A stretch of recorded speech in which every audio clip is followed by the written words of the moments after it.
السلام علیکم، میں ہوں ماریہ ماوش۔ ہم نے جو سلسلہ ایک شروع کیا ہے خلیل جبران کے مختلف موضوعات پہ فلسفے کا، اس کی آج ایک دوسری کہانی آپ لوگوں کے ساتھ شیئر کر رہی ہوں۔ اس کا نام ہے فلسفہ محرومی۔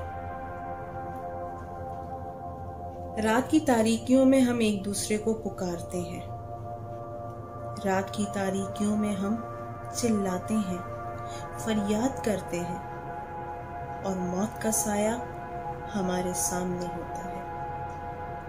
اس کے سیاہ بازو ہم پر چھائے ہوتے ہیں اور اس کا خوفناک ہاتھ ہماری روحوں کو جہنم کی طرف گھسیٹتا ہے، لیکن اس کی آتشی نگاہیں دور افق پر جمی ہوتی ہیں۔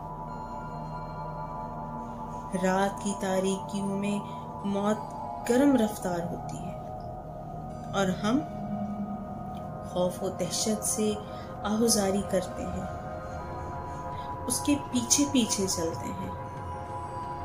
ہم میں کوئی نہیں جو ٹھہر سکے یا جس کے دل میں ٹھہرنے کی آرزو۔ رات کی تاریکیوں میں موت ہمارے سامنے آگے آگے ہوتی ہے اور ہم اس کے پیچھے پیچھے۔ جب کبھی پلٹ کر دیکھتی ہے تو ہم میں سے ہزاروں سڑک کے کنارے گر پڑے ہوتے ہیں، اور جو گر جاتا ہے وہ ایسا ہوتا ہے کہ پھر کبھی نہیں اٹھتا، اور جو نہیں گرتا وہ اپنے ارادوں کے خلاف چلتا رہتا ہے، یہ جانتے ہوئے کہ وہ گرے گا اور سونے والوں کے ساتھ سوئے گا۔ لیکن موت وہ دور افق پر نگاہیں جمائے چلتی رہتی ہے۔ رات کی تاریکیوں میں بھائی اپنے بھائی کو، باپ اپنے بیٹوں کو اور ماں اپنے بچے کو پکارتی ہے، اور ہم سب کے سب بھوکے پیاسے تھکے ماندے ہوتے ہیں، لیکن موت نہ بھوکی ہوتی ہے نہ پیاسی۔ اس کے لیے اس کی غذا کا سامان ہماری روح اور جسم ہے، اور اس کی پیاس کا سامان ہمارے آنسو اور خون ہے، لیکن پھر بھی اس کا پیٹ اچھی طرح بھرتا ہے اور نہ پیاس بجھتی ہے۔ رات کے ابتدائی حصے میں بچہ ماں کو پکار کر کہتا ہے، ماں مجھے بھوک لگ رہی ہے، اور ماں جواب دیتی ہے، بیٹا تھوڑی دیر صبر کر۔ آدھی رات کو بچہ پھر ماں کو آواز دیتا ہے، اماں میں بھوکا ہوں، مجھے روٹی کھلا دو۔ اور وہ جواب میں کہتی ہے، بیٹا میرے پاس روٹی نہیں ہے۔ پچھلی رات کو موت ماں اور اس کے بچے کے پاس سے گزرتی ہے اور اپنے ہاتھوں سے ان کے چپت رسید کرتی ہے۔ وہ سڑک کے کنارے سو جاتے ہیں، لیکن موت دور افق پر نگاہیں جمائے چلتی رہتی ہے۔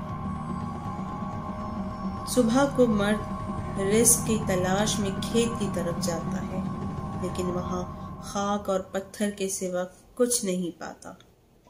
دوپہر کو وہ تھکا ماندہ خالی ہاتھ اپنے بیوی بچوں کے پاس آ جاتا ہے، اور شام ہوتی ہے تو موت مرد اور اس کے بیوی بچوں کے پاس سے گزرتی ہے اور انہیں سوتا ہوا دیکھ کر خوش ہوتی ہے، اور پھر دور افق پر نگاہیں جمائے چلتی جاتی ہے۔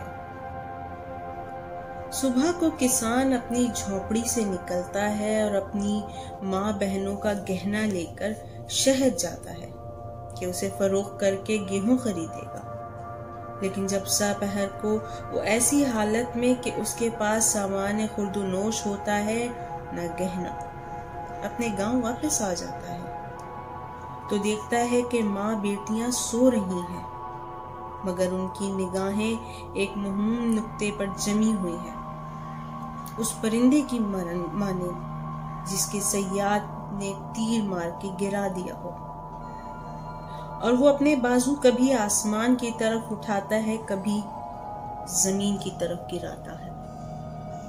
شام کو موت کسان اور اس کی بہنوں کے پاس سے گزرتی ہے اور انہیں سوتا دیکھ کر مسکراتی ہے، پھر دور افق پر نگاہیں جمائے چلی جاتی ہے۔ رات کی تاریکیوں میں اور رات کی تاریکیوں کی کوئی حد نہیں۔ اے روشنی میں چلنے پھرنے والوں، ہم تمہیں پکارتے ہیں، کیا تم ہماری پکار سنتے ہو؟ ہم نے اپنے مردوں کی روحوں کو پیغمبر بنا کر تمہارے پاس بھیجا، لیکن جو کچھ انہوں نے کہا کیا وہ تمہارے دماغوں میں محفوظ ہے؟ ہم نے مشرقی ہواؤں کو اپنے انفاذ سے گراں بار کیا، لیکن کیا وہ ہوائیں تمہارے دور دراز ساحلوں تک پہنچی؟ اور انہوں نے اپنا بھاری بوجھ تمہارے سامنے رکھا۔ کیا تم نے ہماری مصیبت کا اندازہ کر کے ہمیں اس سے نجات دلانے کی کوشش کی، یا خود کو امن و سلامتی میں پا کر کہہ دیا روشنی کے رہنے والے ظلمت زادوں کے ساتھ اس کے سوا اور کیا سلوک کر سکتے ہیں کہ مردوں کو بلائیں اور ان سے کہیں کہ ان چلتی پھرتی لاشوں کو دفن کر دو تاکہ مشیت الہی کی تکمیل ہو۔ لیکن تم اپنے تئیں موجود سطح سے بلند نہیں کر سکتے تاکہ خدا تم کو اپنی مشیت بنا لے اور تم ہمارے معاون و مددگار ہو جاؤ۔ رات کی تاریکیوں میں ہم ایک دوسرے کو پکارتے ہیں۔ رات کی تاریکیوں میں بھائی اپنے بھائی کو، ماں اپنے بیٹے کو، شوہر اپنی بیوی کو اور عاشق اپنی محبوبہ کو پکارتا ہے۔ اور جب ہماری آوازیں آپس میں گھل مل کر فضا کے جگر کی طرح بلند ہوتی ہیں تو موت ایک لمحے کے لیے ٹھہر کر ہم پر ہنستی ہے اور ہمارا مذاق اڑاتی ہے، اور پھر دور افق پر نگاہیں جمائے چلتی جاتی ہے، چلتی جاتی ہے۔